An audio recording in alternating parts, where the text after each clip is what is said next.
Judge Judy handled Diamond Ring case. You met the case. defendant through a dating service. Within a relatively short period of time, you were living together and planning a wedding. That's correct.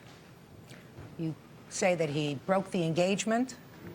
You were left with some wedding bills and want to be compensated. That's correct. You say that the defendant forged some checks of yours. Yes, Your Honor. I have copies here if you need to see them. I will in time. And you don't understand what she's suing for.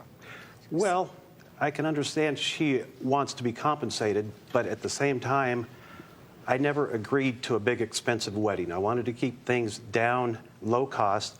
We live in Las Vegas, so obviously you can do things a little bit affordable there as far as getting married. Did you discuss that with each other? Off and on. I work on board a ship. I'm gone 2 weeks out of the month, and so a lot of times there wasn't a lot of discussion. Things were just done while I was gone. Well, let me hear what kind of plans that you made and what you spent. Your Honor, I had put a deposit down on a dress that was $117. I never got the dress. That was just the deposit. I had gotten a dress for my daughter, deposit. How much? Oh, $85 there. Mm-hmm. Invitations were $163.91. All monies that you paid? Correct. Okay. Go ahead. I also contributed $1,600 towards my wedding ring. He contributed $1,000. Okay, where's the wedding ring? Right here. So you have it? I have it. I would never have spent the money had he not asked me to marry him. That is my point, is I never would have spent this kind of money if he hadn't intended to marry me. And I have these wonderful, beautiful letters that say he couldn't... Ms. Roblek, you may not have intended to buy yourself a wedding ring, but you have it. Yes. He paid $1,000 towards it. He says that Right. in his answer. He's not seeking it back because I have no counterclaim. Correct, sir? That's correct. So you have the ring, which has been appraised, according to him, for substantially more than the $1,600 that you paid for it. So sell it. Then you're not out any money. You can at least sell it and get your $1,600 back because it costs $2,600 and he put in $1,000.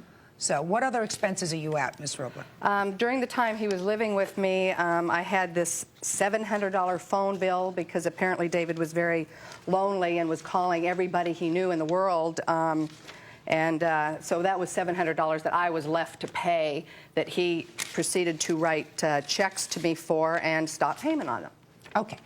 Did you look at the phone bill, sir? I did not look at the phone bill, but I did not disagree with it. I agreed to pay that money. Fine, $700. $750 is what I wrote checks for. $750. Now, you He didn't write checks for phone bills. Just a second. That's not what he paid. No, you said that he wrote checks and then he stopped payment on them. Correct. Why did you stop payment on them, sir? Your Honor, September 16th of '97, I reported back to the Gulf of Mexico on the ship that I work on. During that time, I found out that checks number 1223 and 1221 had been written and cashed while I was on board the ship. There was no way of me writing for those. During that time also, there's $750 worth of checks that state phone bill out of this checkbook. I had these checks stopped because they were made out by Ms. Roblek, and she also endorsed them on the back. If you want care to look at those, that'd be fine. I absolutely would. And you can look at my handwriting from the checks I wrote. Ms. Roblek, before I look at these and compare signatures, et cetera, do you acknowledge that you wrote checks out of his checkbook? Absolutely not. You did not? I did not. I didn't have his stuff was stored in the garage. He said he was coming back to pick up his things in August after he disappeared one day. He got drunk and disappeared on me. Where are the canceled checks, sir, for $750? Well, it's check number 1186, 1192, and 1193. 1192. And 1193. They were all made out to her. Right, and those are the stop payment checks that I have the original. Can I see them, please? Mr. Lacey is left-handed. He could have very well written those checks to make me look like some kind of fool. You say that she forged your name on a $750 check. She wrote those two checks out to herself and signed my name to them.